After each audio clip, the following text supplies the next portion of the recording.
Mari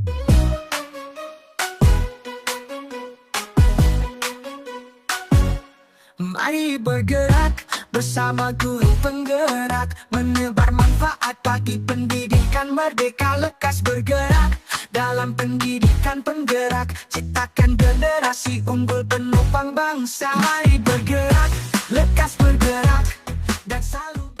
Assalamualaikum warahmatullahi wabarakatuh. Salam guru penggerak. Perkenalkan, saya Asriani, calon guru penggerak Angkatan 11 Kabupaten Pangkep, Sulawesi Selatan. Di video kali ini, saya akan menampilkan aksi nyata budaya positif di lingkungan sekolah saya, yaitu SMA Negeri 4 Pangkep. Selamat menyaksikan.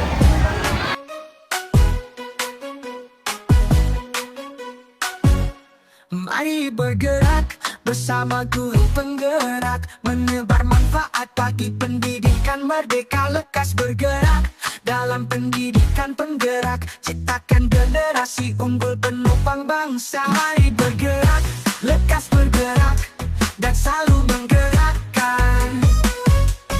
Mari bergerak, lekas bergerak, dan selalu menggerakkan. Mari bergerak bersama guru penggerak, menebar manfaat bagi pendidikan merdeka. Lekas bergerak dalam pendidikan penggerak, ciptakan generasi unggul penopang bangsa. Mari bergerak, lekas bergerak, dan selalu menggerakkan. Mari bergerak, lekas bergerak, dan selalu menggerakkan.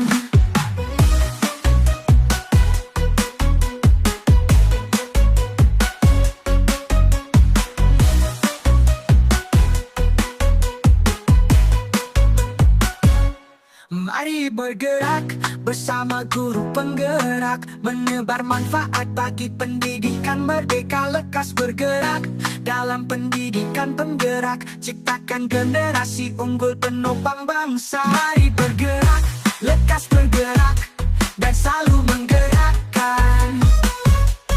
Mari bergerak, lekas bergerak, dan selalu menggerakkan.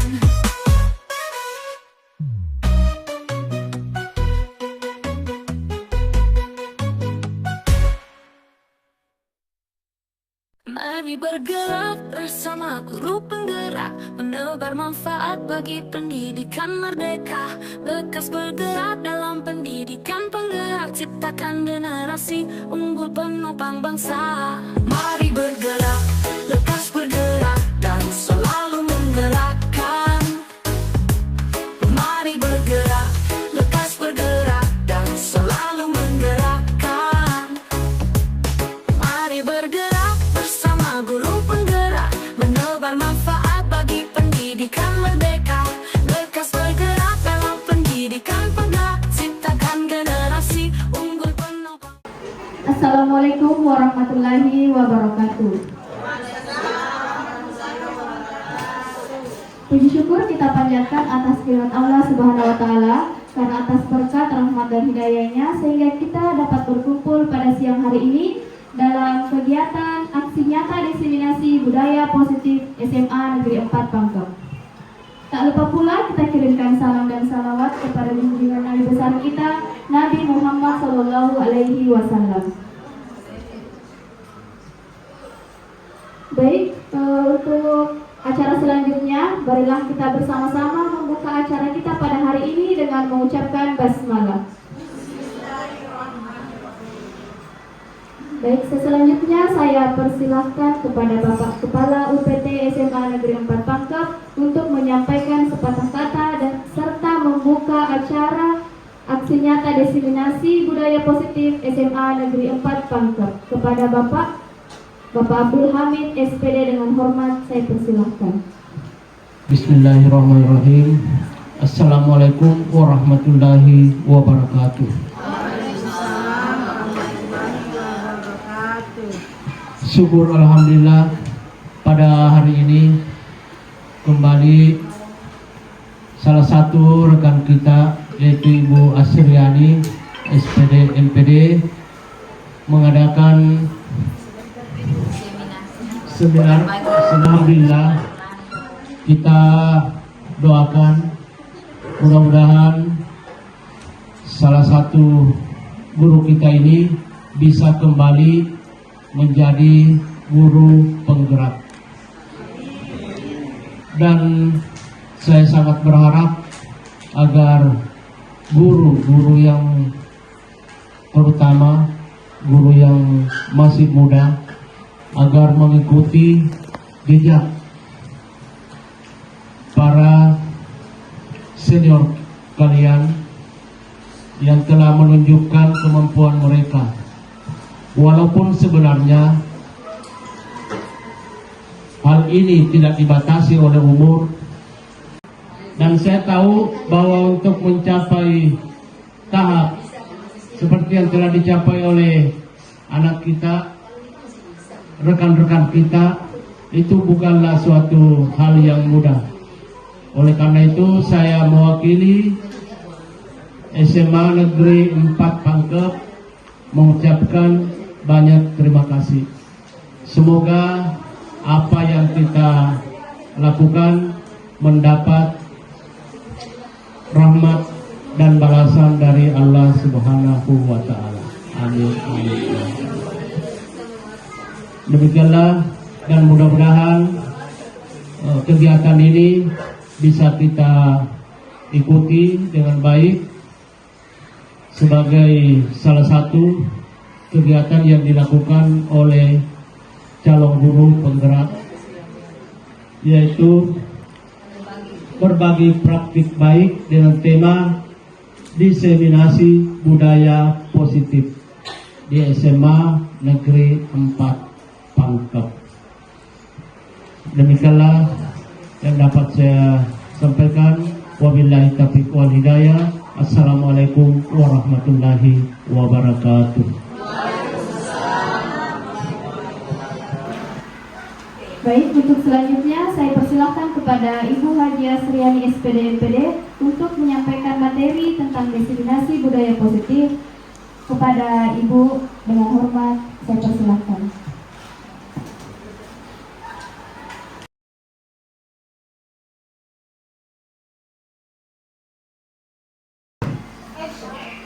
Bismillahirrahmanirrahim. Assalamualaikum warahmatullahi wabarakatuh.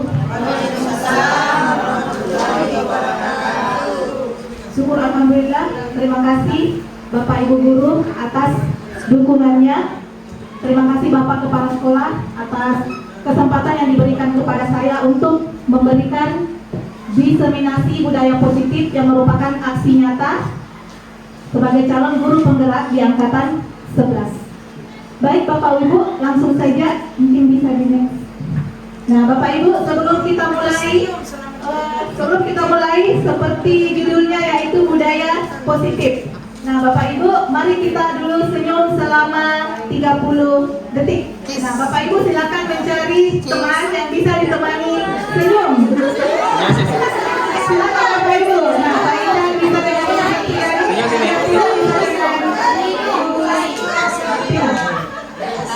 ya, bisa stopwatchnya ya, stopwatchnya 30 detik.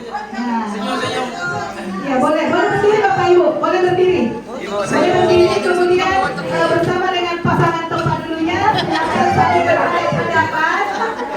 Silakan saling berhadapan Bapak Ibu. Ibu Isra dengan Ibu Ratna mungkin. Ya. Bagaimana, sudah bisa dimulai? Bapak Ibu silakan mata teman-temannya jangan dilihat bibirnya, tatap matanya, jangan tatap bibirnya nanti lucu. Ya, silakan bisa dimulai. Ya, 1, 2, 3. Nah, silakan Bapak Ibu senyum selama 30 detik. Nah, silakan. Ya, ini sudah senyum betulan. Senyum. Dengan Pak Hairudin.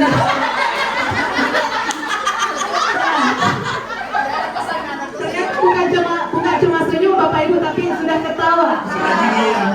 Sudah sampai ya? Belum ternyata baru 30 detik ya Bapak Ibu. Oke, selesai. Oke, ternyata Bapak Ibu bukan cuma senyum tapi ketawa.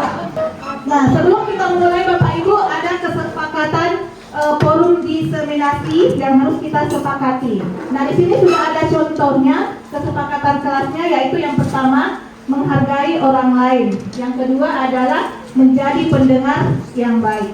Kira-kira apa kesepakatan lagi yang bisa kita tambahkan di sini supaya kegiatan kita ini berjalan dengan lancar? Apa kira-kira Bapak Ibu? Menghormati peserta lain. Ya. Aktif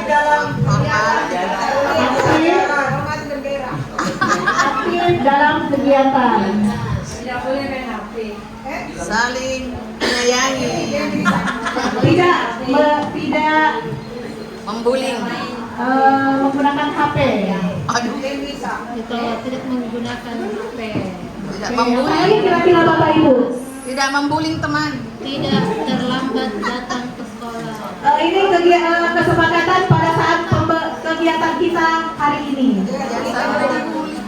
Tidak meninggalkan tempat. Bapak Ibu. Tidak bolos. Acara selesai. Tidak meninggalkan tempat. Selama acara berlangsung. Berakhir. Acara selesai. Berakhir. Oke, ada lagi yang mau ditambahkan Bapak Ibu atau cukup sekian? Ya sudah. Cukup. Oke, baik, terima kasih. Next. Nah, di modul ini Bapak Ibu, di modul 1.4 ini kita diajarkan 6 tentang Ipa, budaya Ipa. positif, Ipa, yaitu yang Ipa. pertama disiplin positif, yang kedua adalah motivasi perilaku manusia, yang ketiga adalah keyakinan sekolah atau kelas, keempat adalah kebutuhan dasar manusia, 5 posisi kontrol guru, dan yang keenam adalah segitiga restitusi. Nah, Bapak Ibu, seorang guru yang baik harus memiliki kemampuan dalam mewujudkan budaya positif di sekolah. Budaya positif tersebut dapat dijalankan dengan menerapkan konsep-konsep yang tadi ini, ya.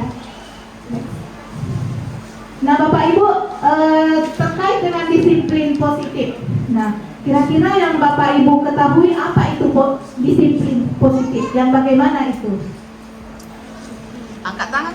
Ya, boleh angkat tangan Bapak Ibu. Menurut saya, disiplin positif itu adalah suatu kedisiplinan yang harus diterapkan, yang bisa dicontoh oleh orang lain dan menimbulkan aura positif. Sekian. Baik, bagus sekali. Jadi disiplin positif dicontoh oleh orang lain yang menimbulkan aura yang positif. Ada lagi mungkin Bapak Ibu yang mau menambahkan? Ya, silakan. Menurut saya, disiplin positif itu adalah perilaku yang dianggap baik oleh masyarakat yang dilakukan secara terus-menerus. Terima kasih Pak Ijal. Ya, merupakan perilaku positif atau perilaku yang dianggap baik yang harus dilakukan secara terus-menerus. Nah, Bapak Ibu, di sini disiplin positif merupakan suatu cara penerapan disiplin yang mengajarkan anak bertanggung jawab dan menumbuhkan kesadaran diri berdasarkan nilai-nilai kebajikan. Jadi yang diharapkan adalah dengan adanya budaya positif, itu anak-anak akan bertanggung jawab dan akan tumbuh kesadaran diri dengan nilai-nilai kebajikan yang mereka miliki. Nah, di sini disiplin positif lebih ke arah ke disiplin diri yang dapat mengontrol diri dalam melakukan tindakan. Jadi harapan anak-anak tersebut dapat mengontrol dirinya sendiri. Jadi timbul motivasi dari dalam diri sendiri untuk mengontrol dirinya. Nah, berkaitan dengan disiplin positif, ada 6 karakter dalam profil pelajar Pancasila, yaitu beriman dan bertakwa kepada Tuhan Yang Maha Esa, berkebinekaan global, bergotong royong, kreatif, bernalar kritis, dan mandiri. Ya, ini adalah merupakan nilai-nilai kebajikan, nilai-nilai kebajikan. Meskipun masih banyak lagi nilai-nilai kebajikan yang lain, tapi sebenarnya muaranya adalah di sini, yaitu profil pelajar Pancasila sudah mencakup keseluruhan. Misalnya kerjasama itu sudah ada di bahagian bergotong royong. Nah, sekarang terkait dengan motivasi perilaku manusia, apa yang Bapak Ibu bayangkan terkait dengan motivasi? Ya, Ibu Isma mungkin. Apa itu motivasi? Motivasi perilaku manusia itu bisa berupa dorongan baik secara eksternal maupun secara internal. Example. Ya, motivasi adalah dorongan secara eksternal dan secara internal. Ada lagi Bapak Ibu Baru Ibu. tentang motivasi? Ada mungkin pendapat lain? Oh ya, Pak Anhar. Ya. Kita lihat pendapat Pak Anhar tentang motivasi. Ya, motivasi perilaku manusia.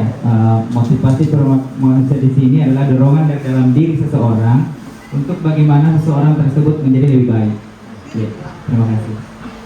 Ya, bagus sekali penjelasan dari Pak Anhar dengan Ibu Isma. Jadi motivasi adalah dorongan, kemudian dorongan untuk lebih baik, dan ada motivasi eksternal dan ada motivasi internal. Nah, di sini Bapak Ibu ada 3 motivasi perilaku manusia. Yang pertama adalah untuk menghindari ketidaknyamanan atau hukuman. Kemudian kedua adalah untuk mendapatkan imbalan atau penghargaan dari orang lain. Dan yang ketiga adalah untuk menjadi orang yang mereka inginkan dan menghargai diri sendiri dengan nilai-nilai yang mereka percaya.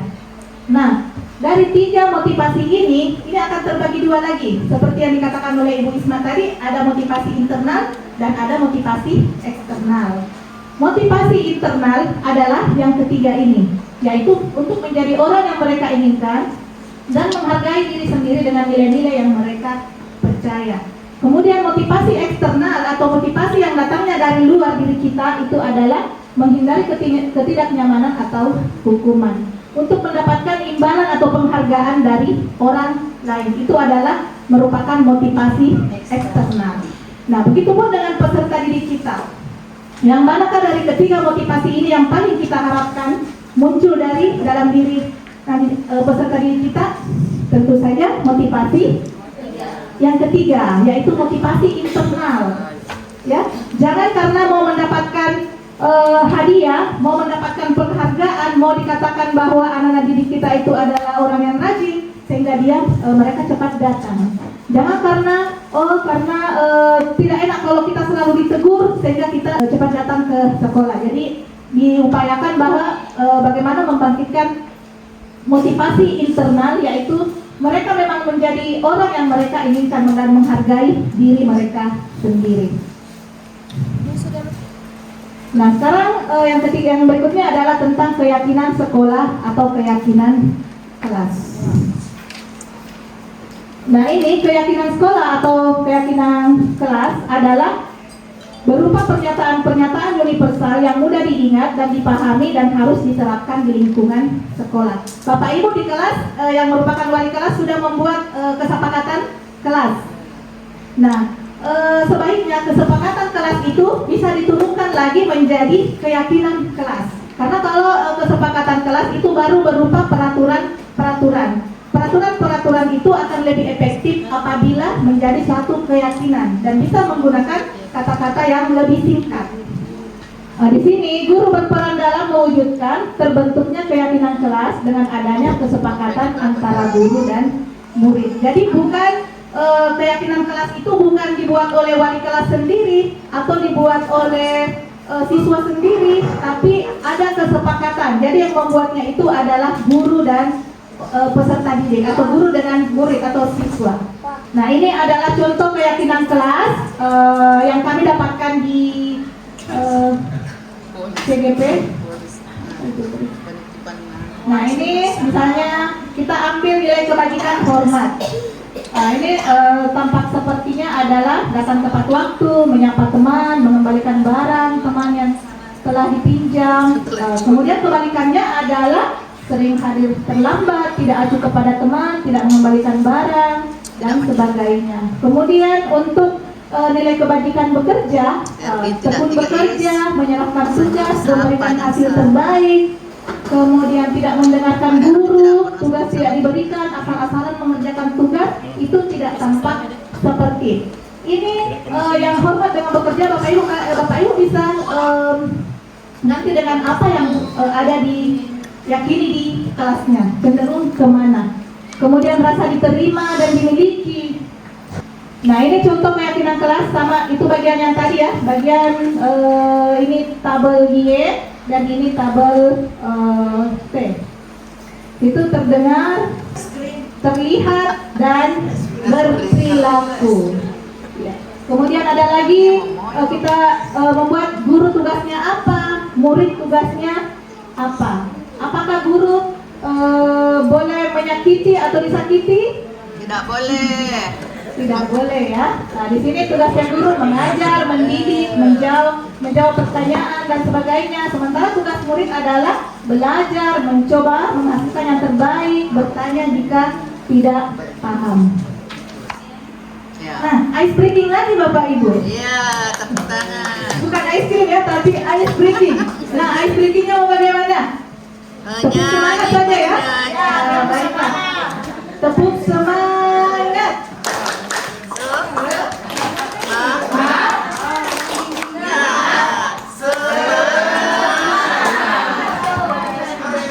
Oke, sekali lagi. Tepuk semangat.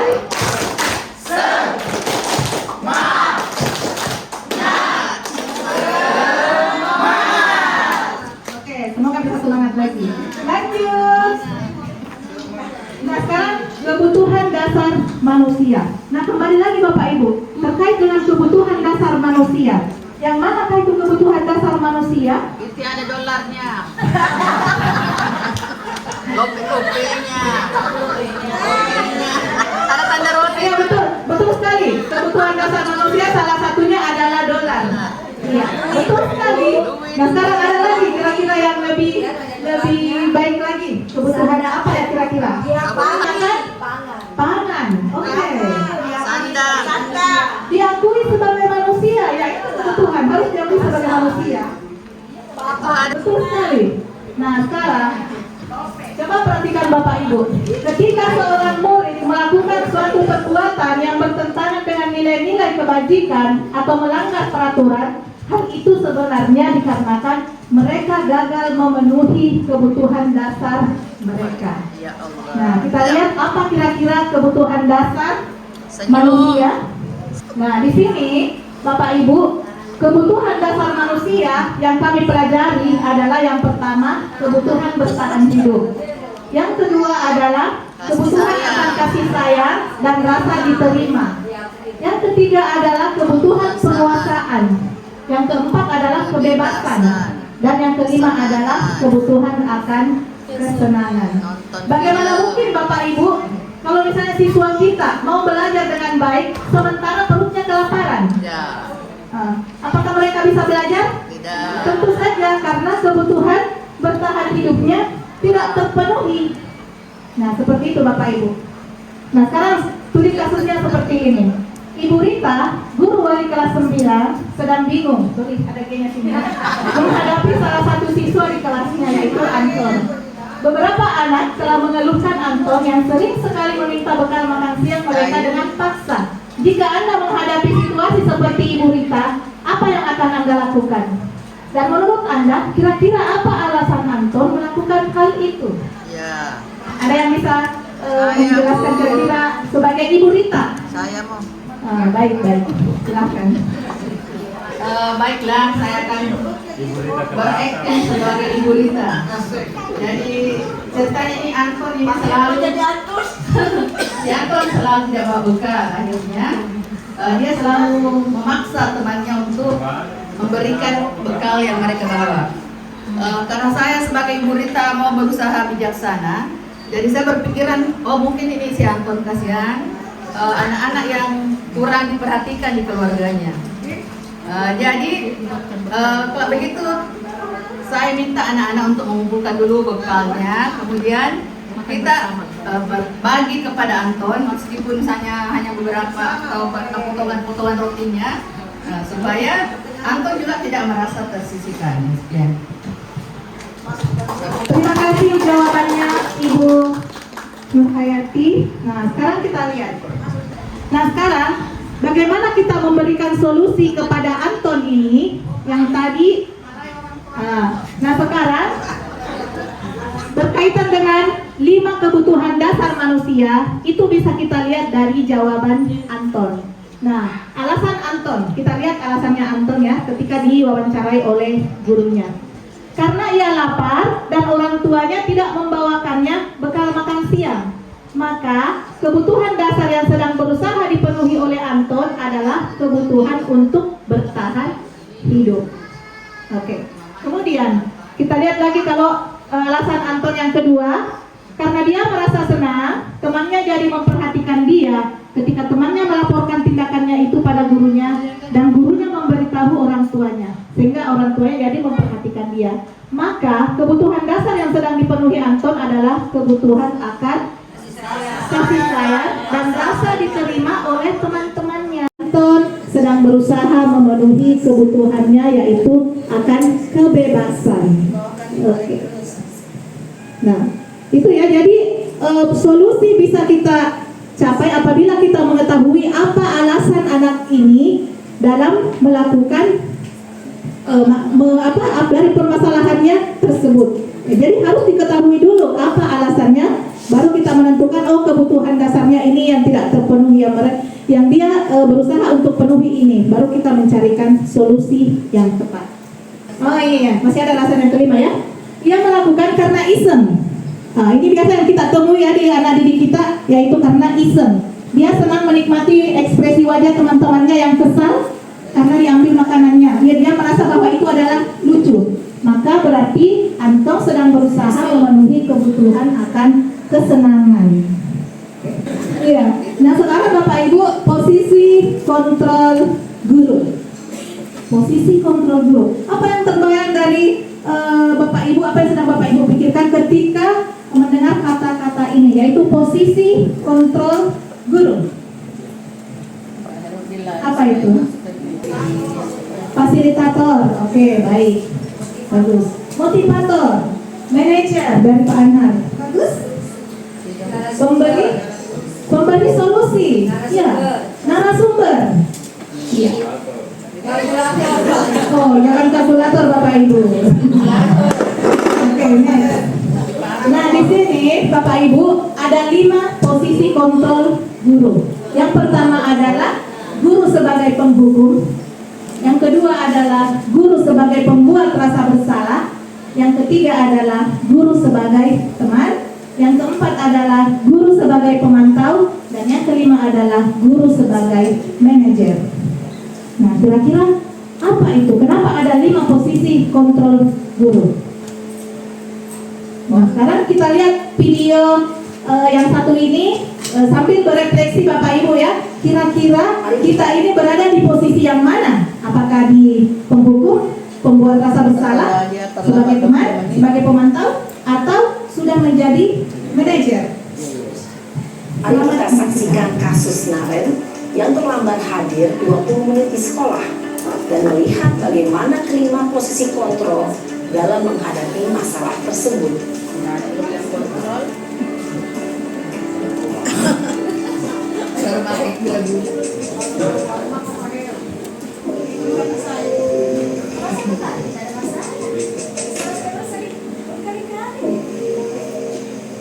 Naren! Untuk kayak ibu yang tasik akhir menyebut.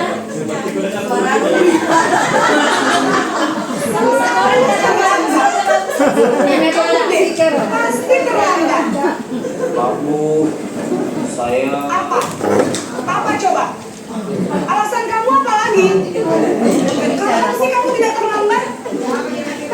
Malas sekali ya kamu jadi anak. Saya. Dasar pemalas. Gak kapok-kapok sih kamu. Sudah berapa kali terlambat? Sana, kamu keliling lapangan basket 2 kali. Kenapa saya harus ke lapangan basket, Bu? Kenapa? Kamu ngelawan ibu? Berani-beraninya jawab. Sudah terlambat, masih berani jawab pula. Sekarang keliling lapangan basket 5 kali sekalian. Biar kamu cepat pergi sana ke lapangan basket.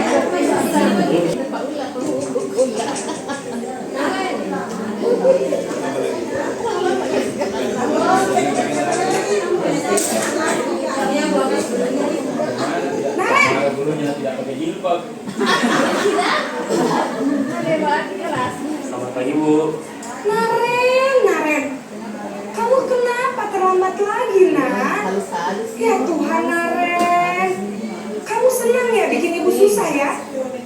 Kalau kamu terlambat lagi, nanti ibu yang ditegur bapak kepala sekolah, nak. Disangka ibu tidak bisa membina kamu.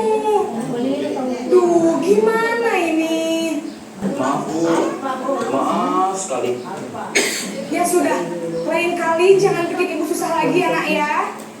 Ibu tidak akan kuat lagi kalau kamu begini terus.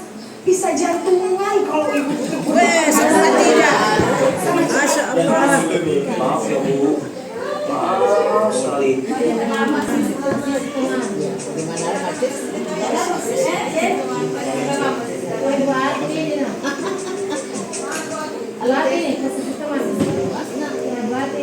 Naren!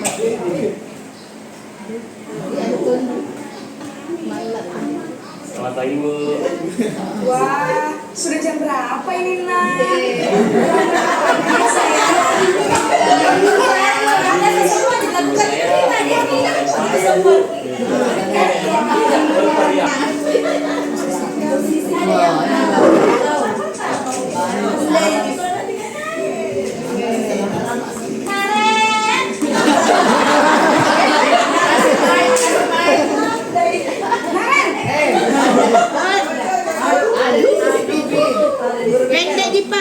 Pagi Bu.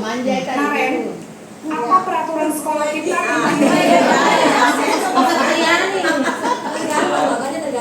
Harus di sekolah jam 7 Bu. Iya betul, sekarang sudah jam 7.20. Naren sudah tahu konsekuensinya jika terlambat hadir. Paham Bu. Saya harus tinggal kelas pas jam istirahat selama 20 menit. Iya benar, konsekuensinya demikian. Jadi nanti jam 9.30 pas istirahat, kamu harus tinggal di kelas, kerjakan tugas tambahan untuk ketertinggalan kamu, ya? Baik Bu.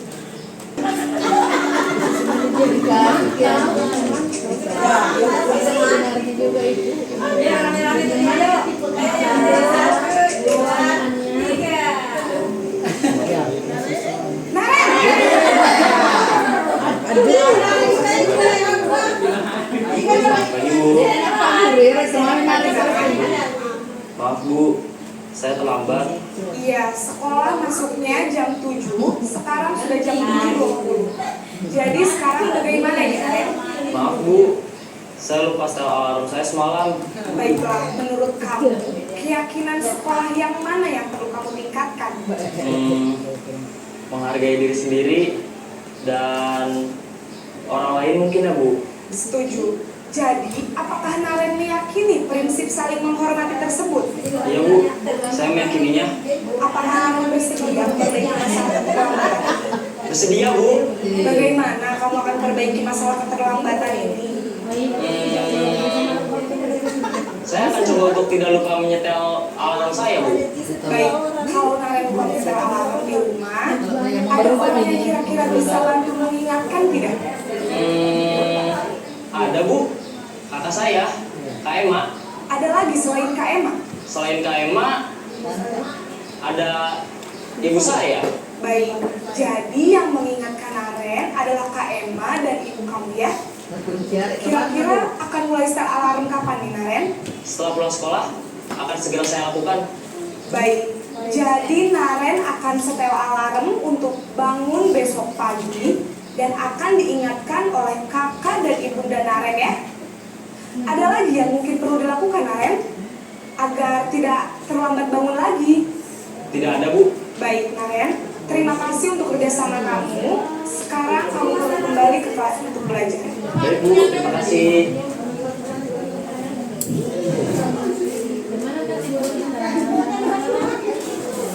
Oke, Bapak Ibu, bagaimana videonya tadi? Oke, Bapak Ibu, tadi sama seperti yang ini ya, Bapak Ibu. Di sini adalah posisi kontrol guru. Nah, di sini ada penghukum, pembuat orang merasa bersalah, teman, pemantau, dan manajer. Kita bisa lihat di situ dalam kolom-kolomnya bagaimana perilaku kontrol itu. Penghukum dan pembuat orang merasa bersalah merupakan perilaku kontrol negatif atau identitas gagal. Kemudian, identitas berhasil atau sukses adalah sebagai teman, sebagai pemantau, dan sebagai manajer. Nah, perilaku kontrol positif yaitu teman dan pemantau, kemudian kontrol diri yaitu manajer. Maksudnya kontrol diri di sini adalah siswa sendiri yang bisa mengontrol dirinya. Nah, bagaimana dengan guru berbuat? Guru biasanya dalam penghukum itu menghardik, menunjuk-nunjuk, menyakiti, menyindir. Kemudian kalau bagaimana ucapannya? Kalau kamu sudah melakukannya, saya akan ya. Kemudian hasilnya, apa hasilnya Bapak Ibu? Memberontak, pendendam, menyalahkan orang lain. Nah, murid mungkin berkata, saya tidak peduli. Dalam hatinya ya. Nah, apa dampaknya pada murid? Dia akan tetap mengulangi kesalahan berulang kali. Perilakunya bisa saja menjadi lebih agresif karena tidak memberikan solusi. Kemudian kedua, kalau pembuat orang merasa bersalah. Contohnya adalah guru berceramah menunjukkan kekecewaan mendalam. Kemudian perkataan guru seperti, kamu sudah mengecewakan ibu bapak. Sambil memelas ya Bapak Ibu. Kemudian hasilnya adalah siswa akan menyembunyikan atau menyangkal atau malah berbohong. Nah, murid akan berkata, maafkan saya Bu. Nah, bagaimana dampaknya pada murid ke depannya? Nah, murid akan merasa rendah diri, merasa gagal, dan tidak berharga. Karena dia sudah menganggap bahwa dirinya ini tidak sudah membuat gurunya ini membuat dirinya merasa sangat bersalah karena sudah melakukan kesalahan. Kemudian perilaku kontrol positif yang sebagai teman itu akan membuatkan alasan-alasan untuk murid-muridnya. Seakan-akan ini guru melindungi ya murid-muridnya.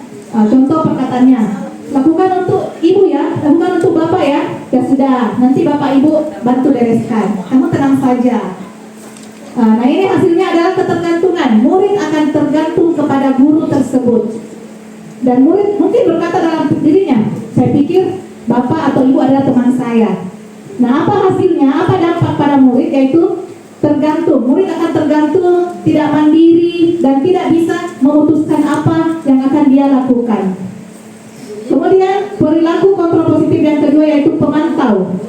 Di sini pemantau menggunakan data-data ya. Dia menghitung dan mengukur apa peraturannya. Sudah ada kesepakatan yang muncul ya, yang dimunculkan. Apa peraturannya, apa konsekuensinya, apa sanksinya, apa yang telah kamu lakukan, apa yang terjadi. Nah, hasilnya akan menyesuaikan. Apabila dia diawasi, maka dia akan tidak melakukan kesalahan. Tapi bila tidak diawasi, dia akan mengulanginya lagi. Mungkin murid akan berkata, saya akan dapat berapa bintang kalau melakukan hal tersebut. Jika sudah melakukan hal tersebut, saya akan mendapatkan apa. Jadi dikarenakan dia membutuhkan semacam penghargaan gitu. Atau ada timbal balik. Ada timbal balik. Ada maunya. Iya. Dampak pada murid ini menitik beratkan pada dampak pada diri sendiri, yaitu dengan mendapatkan hadiah atau mendapatkan hukuman. Apakah dia akan mendapatkan hadiah atau mendapatkan hukuman? Posisi yang paling diinginkan oleh Hajar Dewantara atau sebagai guru adalah posisi manajer, yaitu dengan mengajukan pertanyaan-pertanyaan yang memancing, ya. Misalnya, apa yang kita yakini, apa yang kamu yakini, hal tersebut, kalau kamu meyakininya, maukah kamu memperbaikinya? Kalau kamu memperbaikinya, jadi kira-kira hal tersebut akan menggambarkan apa tentang dirimu? Nah, ini hasilnya akan menguatkan karakter, menguatkan watak atau karakter peserta didik sendiri. Murid akan berkata dalam dirinya, bagaimana caranya agar saya bisa memperbaiki keadaan ini? Saya akan memperbaiki masalah ini dengan apa? Dampaknya pada murid adalah mengevaluasi diri, bagaimana menjadi diri yang lebih baik. Jadi, dari kelima posisi kontrol guru ini, yang paling diharapkan adalah guru memiliki posisi kontrol sebagai manajer, yaitu mengarahkan siswa agar siswa ini bisa menemukan solusinya sendiri dalam memecahkan masalahnya. Nah, posisi kontrol restitusi. Sebagai manajer, guru dapat berbuat sesuatu bersama murid, mempersilahkan murid bertanggung jawab, dan mendukung murid agar dapat menemukan solusinya. Selain itu, posisi manajer mengacu pada restitusi yang dapat menjadikan murid sebagai manajer bagi dirinya sendiri sehingga dapat tercipta identitas positif pada diri murid. Selanjutnya, nah, restitusi yang paling tepat adalah yaitu segitiga restitusi. Restitusi segitiga mempunyai tahapan-tahapan. Terdiri dari 3 tahapan, yaitu yang pertama, menstabilkan identitas, yang kedua adalah memvalidasi tindakan yang salah, dan yang ketiga adalah menanyakan keyakinan. Nah, Bapak Ibu, sekarang kita perhatikan lagi video contoh seorang guru yang sedang merestitusi anak didiknya. Salam dan bahagia, berikut ini akan ditunjukkan bagaimana seorang guru berada dalam posisi manajer menggunakan penerapan segitiga restitusi.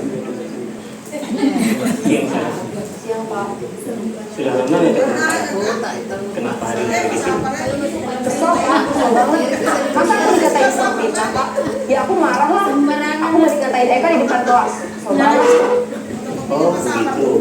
Ya pasti kamu marah kan kalau saya tetangga juga akan marah apabila ada yang menuduh Bapak seperti itu. Saya harus membela tetangga. Kemudian pada saat itu kamu mau melakukan apa? Ya saya langsung ngatain Eka lah Pak. Kesel banget. Saya bentak-bentak dia depan teman-teman lain. Kamu memilih untuk tidak berbuat lebih parah lagi kan? Iya. Nah, sekarang coba kita lihat lagi tindakan kamu yang bentak-bentak Eka di kelas. Tindakan kamu itu kira-kira sesuai dengan keyakinan kelas atau prinsip kamu tidak? Enggak lah Pak. Capek Pak jadi pemarah. Jadi keyakinan atau prinsip mana yang kurang sesuai dengan keinginan kamu? Ya, saya sebenarnya sangat menghargai orang lain. Mungkin saat itu saya menjadi emosi.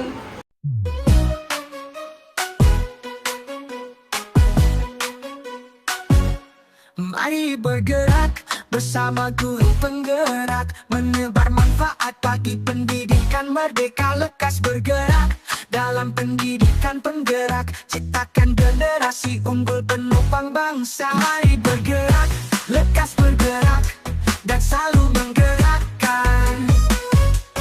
Mari bergerak, lekas bergerak, dan selalu menggerakkan.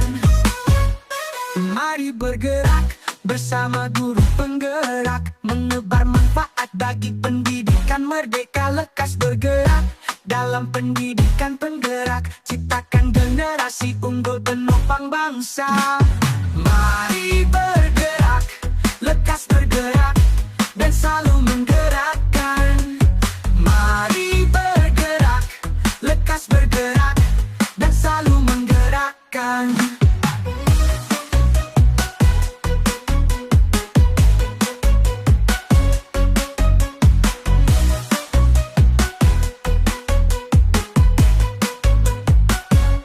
Mari bergerak bersama guru penggerak, menebar manfaat bagi pendidikan merdeka. Lekas bergerak dalam pendidikan penggerak, ciptakan generasi unggul penopang bangsa. Mari bergerak, lekas bergerak, dan selalu menggerakkan.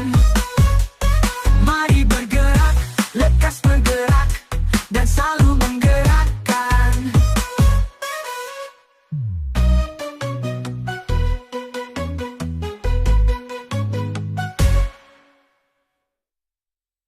Mari bergerak bersama guru penggerak, menebar manfaat bagi pendidikan merdeka. Lekas bergerak dalam pendidikan penggerak, ciptakan generasi unggul penopang bangsa. Mari bergerak, lekas bergerak, dan selalu menggerakkan.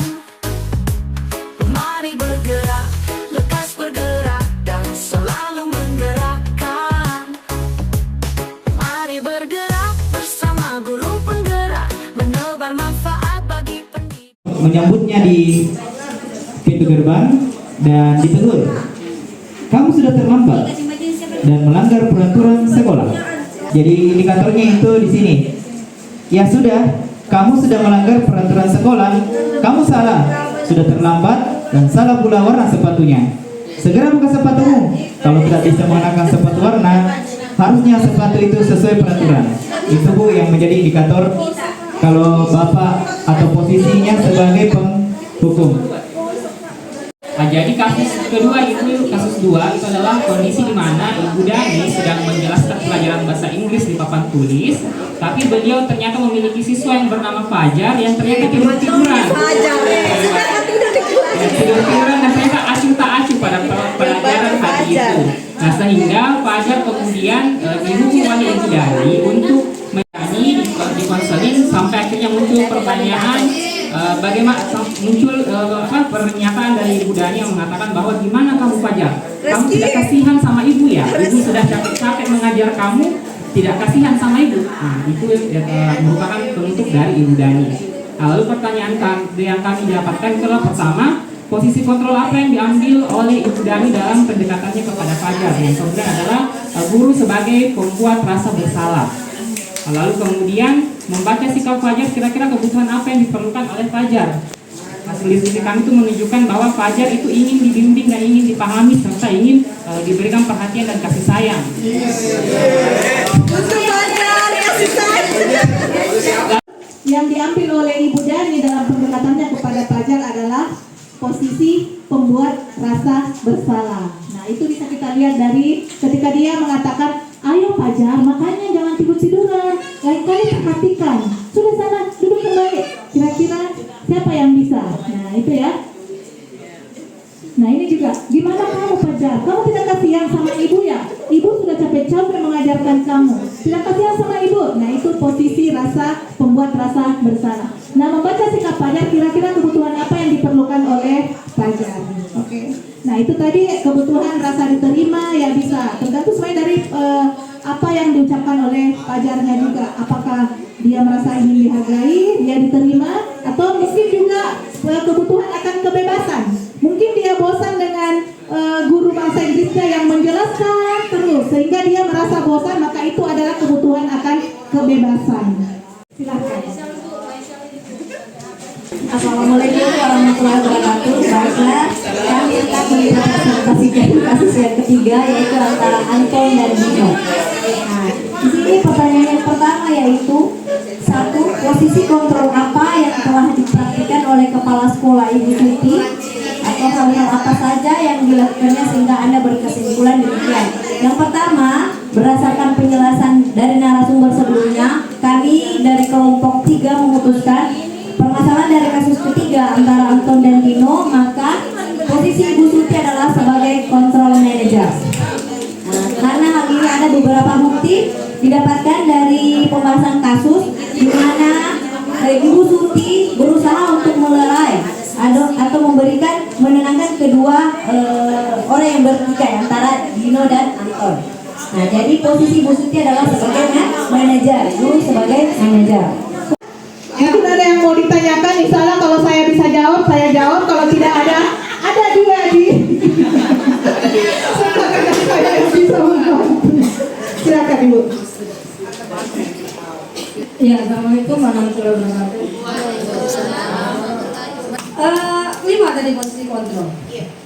Bolehkah kita itu yang maksudnya apakah semua harus kita menggunakan salah satunya saja, atau boleh kita misalnya melihat situasi dan kondisi dari siswa mungkin juga, atau tidak bisakah kapan suatu saat kita menjadi teman atau kita menjadi pemantau yang kayaknya yang 3 itu, tapi bisa nggak kita bisa memposisikan diri kita sebagai guru pengontrol kelima-limanya sesuai dengan kondisi dan keadaan siswa. Terima kasih.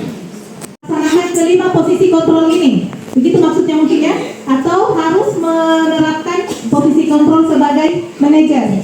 Nah, kalau menurut yang kami pelajari di modul 1.4, untuk menyelesaikan permasalahan itu kan yang diinginkan adalah siswa menyadari kesalahannya sendiri, sehingga dia bisa menemukan solusi untuk dirinya tanpa harus digurui, tanpa kita yang memberitahukan kamu harus begini, kamu harus begitu. Ya, berarti posisi yang paling tepat untuk guru adalah posisi sebagai manajer, di mana kita memunculkan motivasi intrinsiknya, motivasi dalam dirinya untuk berubah. bisa menemukan solusinya sendiri. Kalau dalam pergaulan, kita bisa memposisikan diri sebagai teman. Bisa sebagai teman. Dekat dengan siswa bagus. Tapi, jika terjadi satu masalah yang terjadi dengan siswa, maka kita sebagai guru harus memposisikan diri sebagai manajer. Yaitu, ya seperti tadi, bagaimana supaya siswa ini belajar bertanggung jawab dengan sesuai dengan kesepakatan kelasnya, keyakinan kelasnya tadi. Dia bisa menemukan solusinya sendiri dengan cara-cara yang damai, dengan cara-cara yang baik tanpa ada paksaan. Nah, jadi seperti itu menurut saya, Bapak Ibu. Hasil nyata berbagi praktik baik diseminasi budaya positif adalah posisi yang terbaik kepada bagi guru adalah posisi sebagai manajer, yaitu dengan menerapkan segitiga restitusi, dan dalam menangani permasalahan peserta didik di sekolah itu sebaiknya dengan kepala dingin, dengan tenang, dengan berpikir jangka panjang. Jangan berpikir hanya pada saat itu. Kita harus mempertimbangkan bagaimana psikis peserta didik kita.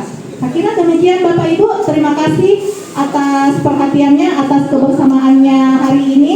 Wassalamualaikum warahmatullahi wabarakatuh.